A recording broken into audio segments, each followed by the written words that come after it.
तो आज की पहली न्यूज है, union cabinet approves health cover for all age 70 and above.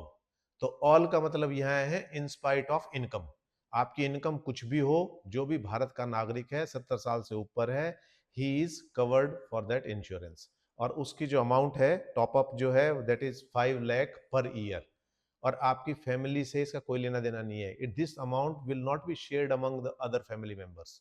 उनके बीच में शेयर नहीं होगी। ये केवल एक्सक्लूसिव 70 साल या उससे अधिक व्यक्ति जो हैं भारत के नागरिक हैं उनके लिए है। और इसके अंदर बेसिकली सारे जितने भी गवर्नमेंट पैनल हॉस्पिटल है उसके अंदर आप एम्पावर्ड होंगे। तो ये एक सोशल सिक्योरिटी की बात कर रहा है। दो चीज मेन आती है जिसके अंदर, एक पेंशन आती है और दूसरा क्या है, आपकी हेल्थ आती है। तो हेल्थ के लिए ये मोदी गवर्नमेंट ने जो अपने उसमें मैनिफेस्टो के अंदर वादा किया था वो पूरा कर दिया है। और ये किसके अंदर आएगी? ये आयुष्मान भारत प्रधानमंत्री जन आरोग्य योजना के अंदर आएगी। और इसकी मेन बात यही है कि ये इर्रिस्पेक्टिव ऑफ आपकी इनकम है, आप उस क्राइटेरिया में फॉल करते हो या नहीं करते, ये सभी के लिए इट इज। दूसरी न्यूज है, perils of decentralisation with Chinese characteristics. ये न्यूज जो है, ये 15 अगस्त पर जो प्रधानमंत्री जी ने भाषण दिया था लाल किले से कि सारी स्टेट्स आपस में कंपटीशन करें इन्वेस्टमेंट लाने के लिए, इन्वेस्टर्स को अट्रैक्ट करने के लिए, उसके ऊपर है। तो इन्होंने चाइना का उदाहरण देते हुए बताया है कि चाइना के अंदर क्या नतीजे हुए थे। चाइना के अंदर, क्योंकि हमारे यहाँ फेडरल सिस्टम है, चाइना के अंदर फेडरल सिस्टम नहीं है, तो लोकल गवर्नमेंट को उन्होंने परमिशन दे दी थी। तो लोकल गवर्नमेंट्स ने क्या काम किया था कि इसको अट्रैक्ट करने के लिए, इन्वेस्टमेंट वगैरह को अट्रैक्ट करने के लिए, फैक्ट्रीज को वहाँ ग्रो करने के लिए उन्होंने बहुत सारा सब्सिडीज और सस्ते दाम पर लैंड वगैरह ये सब मुहैया कराई। और इसका नतीजा क्या हुआ कि बहुत सारी इंडस्ट्रीज वहां लगी। लेकिन कुछ दिनों बाद पता लगा कि वो जो सारी इंडस्ट्रीज थी वो क्या थी, वो ऐसा मॉडल था जिस मॉडल में वो उस कार की तरह बताया गया कि जिस कार में दो एक्सीलेटर तो हैं लेकिन ब्रेक नहीं है। इन द सेंस कि गवर्नमेंट फंडिंग करती गई, गवर्नमेंट सब्सिडीज देती गई, गवर्नमेंट सस्ते दामों पर चीजें मुहैया कराती गई, लोग आते गए, उसका फायदा उठाते गए। लेकिन आखिरकार क्या हुआ कि वो सारी इंडस्ट्रीज ठप हो गई या उनके अंदर से मैक्सिमम लॉस मेकिंग थी और सरकार को, लोकल गवर्नमेंट को बहुत ज्यादा लॉस हुआ। उसके बाद फिर इस चीज को ध्यान में रखते हुए दोबारा फिर सेंट्रलाइज उस पर काम किया गया। और ये जो चीज थी, क्योंकि हमने मैक्रो मैनेजमेंट नहीं किया, इकोनॉमिक्स में दो तरह से मैनेज करना जरूरी होता है, माइक्रो और मैक्रो। तो मैक्रो को हमने इग्नोर किया, उसका नतीजा ये था कि यहां पर ये बहुत भारी लॉस से ये गुजरे इस समय में। तो जितनी भी इन्वेस्टमेंट थी वो सारी कैसी थी, लॉस मेकिंग थी। तो बड़ा सेटबैक लगा। ये बात 2005-6 के आसपास की है। उसके बाद फिर 2008 के अंदर चाइना के अंदर ओलंपिक हुए। तो ओलंपिक को लेके जो इंफ्रास्ट्रक्चर बढ़ा उसके अंदर, यहाँ से स्टील के जो कारखाने लगे, और वो एक टाइम में चाइना इंपोर्ट करता था।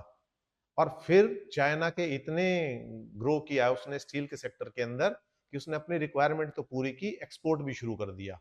यहां से जब 2014 के अंदर ये जिंग की सरकार आई, तो उन्होंने जब एस्टिमेट लगाया कि ये जो सारा काम उन्होंने किया था, ये एक्सपेंशन किया था 6 साल का, 2009 से 2014 तक, तो ये बता रहे हैं कि 6.9 trillion amount was wasted, ineffective था ये।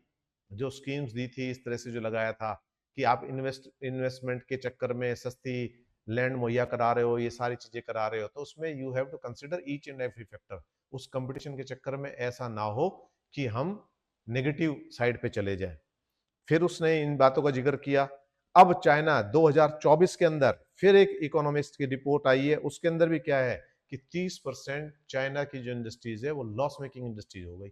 लेकिन इसमें एक कारण ये नहीं है, इसमें बहुत सारे फैक्टर काम कर रहे हैं। एक तो चीन का बड़ी इकोनॉमीज जो हैं उनके साथ तालमेल नहीं बैठ रहा, अमेरिका के साथ 36 का आंकड़ा बना हुआ है और देशों के साथ 36 का आंकड़ा बना हुआ है, तो चाइना का जो कोऑर्डिनेशन है वो नहीं बन पा रहा। दूसरा, उसके एक्सपोर्ट पे भी इस चीज का इफेक्ट पड़ रहा है। इसके अलावा जो रोज रोज ये चाइना चाहे समुद्र के रास्ते, चाहे और इसके अंदर जो ये एक दूसरे की बाउंड्री पे ताइवान के साथ इनके साथ जो अड़ंगे अड़ाए रखता है, उसका भी नतीजा है कि इंटरनेशनल लेवल पर चाइना की जो छवि है वो धूमिल होती जा रही है। इसके अलावा भारत अब जैसे सेमीकंडक्टर मार्केट के अंदर अपने आप को प्रमोट कर रहा है, तो वहां से और जो ये इलेक्ट्रॉनिक व्हीकल्स वगैरह है इसके अंदर भी हम सेल्फ सफिशिएंट होने की कोशिश कर रहे हैं, तो ये भी एक बहुत बड़ा इम्पैक्ट है। तीसरा जो इन्होंने मेन इन्वेस्टमेंट की थी बीआरआई में, बेल्ट एंड रोड इनिशिएटिव जो इन्होंने शुरू किया था, जो पाकिस्तान से होते हुए और यहाँ था, तो इनको उम्मीद थी कि इससे क्या है ट्रेड बढ़ेगा, एक्सपोर्ट बढ़ेगा, ये जो कंट्रीज हैं इनकी ये चाइना के ऊपर निर्भर हो जाएंगे, लेकिन उसमें भी अड़ंगे अड़ रहे हैं। तो उसके अंदर भी क्योंकि वो कोई देश करने नहीं दे रहा, किसी देश के साथ बात नहीं बन रही, तो उन सारी चीजों को लेते हुए भी तो चाइना का जो एरोगेंट अप्रोच है इंटरनेशनल रिलेशंस जो है, उसकी वजह से चाइना को भुगतना पड़ रहा है। तो यहाँ इसके माध्यम से, चाइना के माध्यम से ये बताना चाह रहे हैं कि ऐसी जो कंपटीशन है उस पर सारी चीजों को ध्यान रख के चलें, उसके अंदर मैक्रो इकोनॉमिक्स भी और माइक्रो इकोनॉमिक्स भी दोनों का ध्यान करके चलें। तो इसलिए ये आर्टिकल लिखा हुआ है, लेकिन चाइना के केस में बहुत सारे अलग है।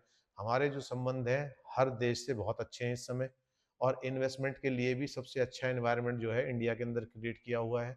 लेकिन चाइना के साथ हम रिलेट नहीं कर सकते, क्योंकि चाइना जो है वो उसका क्लैश बढ़ता ही जा रहा है दिन प्रतिदिन। तो इस करके ठीक है, उन्होंने अपना मत रखा है। तो अब आगे बढ़ते हैं।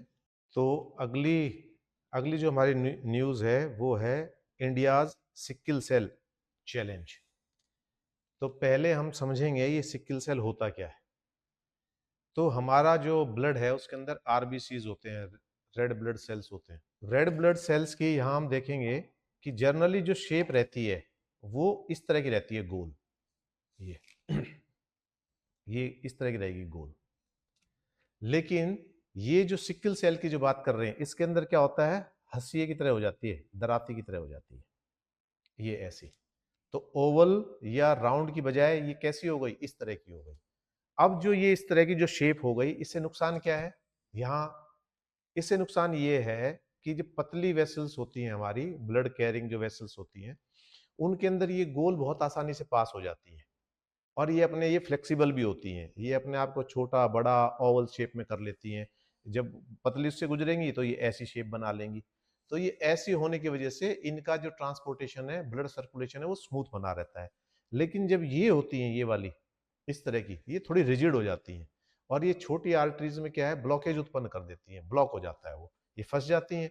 फंसने पे छोटी आर्टरीज में जा नहीं पाती है, और ये जा नहीं पाएगी तो ब्लड सर्कुलेट नहीं हो पाएगा।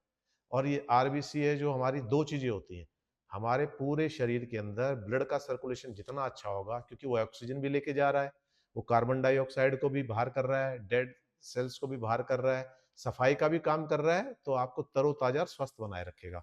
लेकिन जब ये नहीं होगा, ब्लड का सर्कुलेशन पूरी तरह से आपकी बॉडी में नहीं होगा, तो उसका नुकसान क्या होगा, आपके अंदर ऑक्सीजन की कमी हो जाएगी, आपके ऑर्गन्स पूरी अच्छी तरह से काम नहीं करेंगे, आपके शरीर में जोड़ों में दर्द होना शुरू हो जाएगा, आप पूरे दिन थके थके रहेंगे, आपकी ग्रोथ अच्छी नहीं हो पाएगी, और ये सारे काम। और इतना ही नहीं, आपकी जो एवरेज एज है वो भी कम होकर 40 साल तक सिमट के रह जाएगी। अब ये होता क्यों है, ये बेसिकली जेनेटिकली बीमारी है इसका जो हम कर रहे हैं। और ये इंडिया के ना कुछ रीजन है वहां पर ये ज्यादा है, मध्य भारत के अंदर, जिसके अंदर मध्य प्रदेश हो गया, उड़ीसा हो गया, ये इस तरह इनके अंदर और ज्यादातर ये जनजातीय उसमें मिलेगा आपके, जो ट्राइबल कम्युनिटी है उसके अंदर ये देखने को मिल रहा है। अब ट्राइबल कम्युनिटी के अंदर क्या है, उसमें अंदर देखने में प्रत्येक 80-82 के ऊपर एक सिकल सेल का पेशेंट मिल जाएगा। कारण क्यों है, वहां ये ग्रो क्यों कर रहा है, क्यों, वो क्या है, क्लोज्ड कम्युनिटी है। Closed community in the sense कि वहां पर छोटे छोटे कबीले हैं, उन्हीं के अंदर ही शादी हो रही है, इसीलिए यहाँ गोत्र विवाह को गलत माना गया है। हरियाणा वगैरह के अंदर खाप पंचायत के आप फैसले सुनते होंगे, तो उसके अंदर क्या है, यदि मान लो ये लार्ज स्केल में होते और एक दूसरे, अब जैसे सिकल सेल का सिकल सेल से ही होगी शादी, तो उसके अंदर जेनेटिकली वो बच्चे के अंदर भी वो जो बच्चा पैदा होगा वो भी सिकल सेल ही होगा, उसके अंदर भी एनीमिया मिलेगा, सिकल सेल एनीमिया जिसको बोलते हैं, खून की कमी हो जाती है। तो इसके अंदर अब सवाल ये उठता है कि क्या इसका इलाज है? इसका इलाज है, लेकिन परमानेंट इलाज कोई भी नहीं है। तो इसके अंदर एक मेडिसिन बताते हैं, ये है हाइड्रोक्स हाइड्रोक्स यूरिया। तो ये कैंसर में भी काम आती है, इसके अंदर भी आती है। लेकिन दूसरी बड़ी समस्या क्या है कि ये जो दवाई है इसकी रीच केवल 18% पेशेंट तक है। हम पूरी तरह तक इसमें पहुंच नहीं कर पा रहे। तो हमें अब युद्ध स्तर पर काम करना होगा। किस तरह से?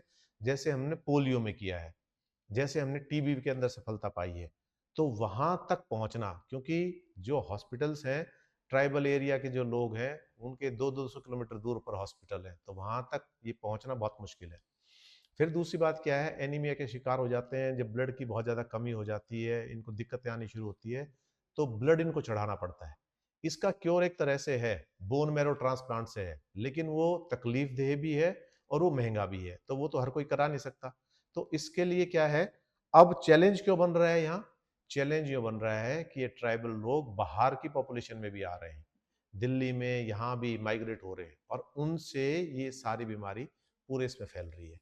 तो इसको चेक करना बहुत जरूरी है। जैसे बांग्लादेश के अंदर टीबी को उन्होंने बहुत अच्छे ढंग से खत्म कर दिया। उसका कारण क्या था कि वहां के जितने धर्मगुरु थे उनकी जिम्मेवारी लगाई गई, सरपंच थे उनकी जिम्मेवारी लगाई गई कि यदि आपके गांव में कोई पेशेंट है तो उसका ख्याल आप रखोगे, उसको पूरी समय पर दवाई दिलाना, और सारी दवाई पूरा कोर्स करे। टीबी का 6 महीने कोर्स होता है, डॉट का जिसको कोर्स बोलते हैं, कि वो पूरा कोर्स करे। ये जिम्मेवारी किसकी है? ये जिम्मेवारी आपकी है। तो यहाँ इसके अंदर भी इसी तरह के एक उसकी जरूरत है, हमें वो चैलेंज लेने की जरूरत है, तभी हम इस बीमारी से निकल पाएंगे। तो जो 40 साल वाली बात है, इसको बढ़ाया जा सकता है। तो इसमें कैसे बढ़ाया जा सकता है? एक तो जो हमने ये दवाई बताई इसके जरिए, और दूसरा हेल्दी इन्वायरमेंट जो होगा ये, और तीसरा एक और सजेस्ट किया हुआ है इन्होंने, एक सजेस्ट करते हैं, ये कहते हैं कि जैसे मान लो अर्ली स्टेज के ऊपर सिकल सेल एनीमिया दोनों को है, हस्बैंड वाइफ को है, तो बच्चे का अल्ट्रासाउंड करा ले, और 12 सप्ताह के आसपास वो पता लग जाता है। यदि उसका सिकल सेल एनीमिया से ग्रसित है तो एबॉर्शन करा दे, नहीं है तो उस बच्चे को पैदा होने दे। तो ये तो पता नहीं इस पे कितने लोग सहमत होंगे नहीं होंगे, इस चीज के लिए तो मैं नहीं जा रहा, लेकिन इसमें भी लोग बाग बहुत अच्छी आयु पर जी सकते हैं। उसका कारण यही है। तो हम यदि शुरू से ही इसको डिटेक्ट कर लेते हैं फ्रॉम द वेरी बिगिनिंग, असल में क्या होता है, दूसरी जो मेन प्रॉब्लम है, हमें पता ही नहीं लगता कि इस बीमारी से ग्रसित है बहुत समय तक, क्योंकि वहां ना तो कोई ब्लड टेस्ट होता है ना और कुछ। जितनी जल्दी हम इस बीमारी को ट्रेस कर पाएंगे, उतनी जल्दी हम इसको रोक पाएंगे, इसको कंट्रोल कर पाएंगे। कंट्रोल जरूर हो सकती है, और अच्छी लाइफस्टाइल भी हम जी सकते हैं, काफी बेहतर जी सकते हैं। तो इसके लिए ये जो दूसरा है, ये आप पढ़ लेना ये आर्टिकल, तो इसके अंदर वही सारी चीजें दी हुई है। ठीक है।